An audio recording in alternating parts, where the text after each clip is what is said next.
Yo, yo, yo, welcome back to the Further Your Lifestyle podcast, conversations on lifestyle, passions, and hustles. My name's Chris, I'm your host, and I'm super excited to be back here having the conversation with you. Episode 205 today, and we're talking about a topic which is actually from a statement or a quote that I heard from Simon Beard. It was about probably a bit more than a year ago at a Retail Fest in 2024, and he was talking about how people buy with emotion, then they justify it with logic. Now, I want to take that and I want to apply it to life, because I feel like so many things that we take action with emotion and then we try and justify it with logic, when really sometimes we need to put the logic first. Actually, most of the time we should logically think about things before we react with emotion. And that's what I really want to talk about today. It's been something that always resonates with me, whether I'm dealing with customers, whether I'm making decisions, just a whole bunch of different things. Now, if you are new here, I really do appreciate you being here. If you enjoy these episodes, hit the thumbs up, make sure you like, subscribe so you don't miss out. But if you want to continue the conversation, you're more than welcome to leave a comment down below and we can continue the conversation, whether it's you putting a question or leaving a comment during the episode or maybe at the end of it. But most of all, if you do enjoy these episodes, please do share them. It really does help grow the podcast. Now, before we roll the intro, I want you to just, for a moment, think about all the major decisions that you've made in your life.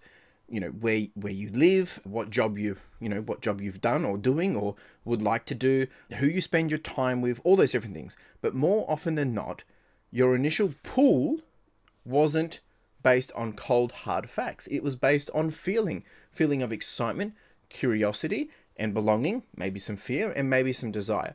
But because we don't want to admit that we're led by our emotions, we create these logical reasons after the fact to back up why we made the choice in the first place. So I want to break that down today and help you understand why that happens, how it does actually affect our lives, and maybe we don't realize it, and maybe what we can do better to make more intentional decisions. So if that sounds like something you're interested in, buckle up. It won't be a long episode, but we'll be able to go through, I think we're going through 5 or 6 points from memory when I wrote the notes for this one. Let's dive into it. Roll the intro.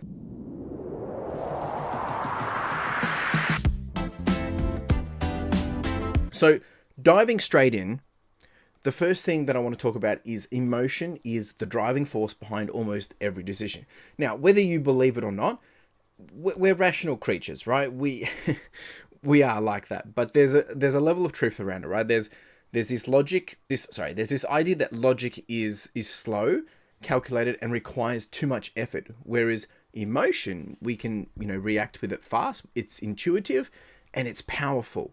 So when we're faced with choices, we feel first, then we find a way to explain it logically. Some good examples of this might be relevant for you is when we buy a car. You might say you chose it because of the fuel efficiency, but deep down maybe you just loved the way it made you feel. It was cool, it was the color of it, or it was fast, it was zippy. But you justify it to other people, but it saves so much money, it's fuel efficient, all these different things, right? What about choosing a job? You might tell people it had better career prospects, but maybe you really just vibed with the people in the interviews. Maybe it just pays better, right? Falling in love, you might justify it with shared values and compatibility, but at the start, it was all emotion, right? So I think that one's self-explanatory, right? But I think what we forget about is how much we actually rely on emotion to dictate our actions, our decisions, how we go about doing things, and just even the way that we interact with other people. It's something that's really relevant in life's big moments, but also in life's small moments as well. We move toward what makes us feel something, then our brain tends to play catch up. Now, this can be a good and bad thing, but the problem with justifying, and this is point number 2, the problem with justifying everything with logic is there's a whole bunch of things, right? But the first thing is, even though emotion is necessary, we want that to be really good individuals. It helps us be kind and helps us have empathy and helps us understand who we are and also, the people around us. But sometimes our logic tricks us into believing, probably believing a decision was right when really it wasn't actually right in the first place. And we can get ourselves into maybe some sticky situations. This is where I guess it becomes a bit of a problem. And I've got 3 examples here. Number 1 is you buy into an idea or dream because it feels right, but don't stop to analyze if it's actually right for you. This happens all the time. I see it I've experienced, why do we fall in love with TV shows? Why do we fall in love with watching other people succeed or pursuing goals and dreams? We feel part of it. And we get this idea and this rush and excitement that maybe we could do this too. But we get sold on the emotion around the idea and the dream. And it feels good, but it's not actually the thing that's right for you.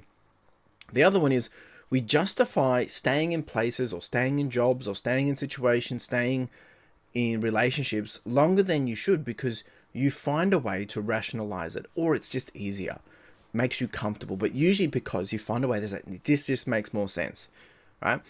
And the third one, which is really, really key, and it probably plays up to all the others as well, is you avoid risks that could change your life because fear kicks in, right? And we actually spoke about that just a couple of episodes ago, but fear kicks in first, so you come up with this logical, I guess, excuse of how you're going to stay safe and avoid going through that risky moment or, feeling discomfort or stepping out of your comfort zone.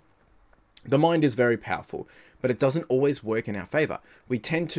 Our minds can do amazing things, but they can do really silly things when we allow that to happen because our brain doesn't want to have to deal with things that it's never dealt with before. If you don't know, you don't know, right? And therefore, if the brain's comfortable with what it knows, why would it want to do something else? Part number 3 of this is, where does all of this show up in life? Now, we've kind of spoken about that a little bit, but I want to give a little bit more real life context. The first one is like big life decisions. There's huge emotional drivers all throughout our life as we make decisions, as we change who we are. But you're unhappy where you live and moving somewhere new excites you. That's a huge emotional driver, right? But there's this logical justification. You tell yourself it's because there's better job opportunities, or maybe it's a lower cost of living, when really you just need a fresh start. Now, the interesting part is, and we'll talk about this a little bit later when we flip it around, is maybe if we just take the logical approach first before we get into the emotions, it might actually reveal a lot more about ourselves. Number 2 is around relationships and friendships. The emotional driver here is we don't feel appreciated in our relationship anymore, and the logical justification is you tell yourself, but we've been together for so long, or it's not that bad, instead of admitting it's no longer serving you or it's no longer working. Again, avoiding that confrontation. And number 3 is chasing dreams versus staying safe. This is very relevant for myself. The emotional driver is you feel pulled to start something new, your own business, a creative pursuit, a side project, a hustle, whatever it may be. But the logical justification is you convince yourself now's not the right time, or I need to save money first, when in reality, fear is what is holding you back in the first place. Do any of these sound familiar? Now, for me, there's some really close to home ones there, especially with stepping out and, pursuing my own dreams and goals. That was scary. But I originally weighed it up to, if not now, then when? I can always make excuses. There's always another, we'll just wait a bit longer. There's always something else. So you just have to reprioritize you and, decide what's best for you. Anyway, I can talk about that for hours. So the next part of this is, so how do we actually make decisions that actually serve you for the better, right? So instead of letting, emotion run through or letting logic keep us stuck, what can we do? I think the first thing we need to do is we need to pause and identify what is the actual emotional trigger. You can ask yourself, what's the real reason I want to do this? Or what's the real reason why I'm trying to avoid this? Is it excitement? Is it fear? Or is it comfort? This is where it's okay to take some time to think. It's okay to not quickly rush into things, but really just understand what are the main key drivers behind all this. Then we can separate, as point number 2, we can separate the emotion from the logic. And you can start to ask yourself, are you justifying something that feels good in the moment, but might not be smart long-term? Or are you avoiding something that feels scary, but is actually right for you? A lot of the time, we avoid the scary stuff. And it's not even that scary. It's just because we're uncomfortable. We've never had to do it before.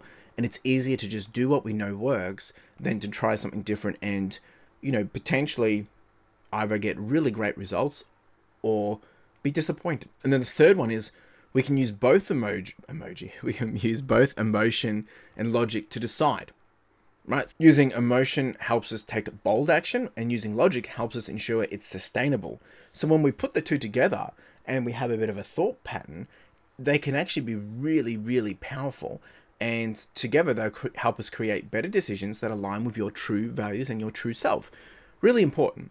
Now, an interesting thing here, and we're almost at the end. This is short and sharp. Number 5, an area that I want to kind of play back to you is like, people would judge you based on their mood and not their logic. So imagine this, you walk into a room, you say something completely normal, and someone gives you a weird look, right?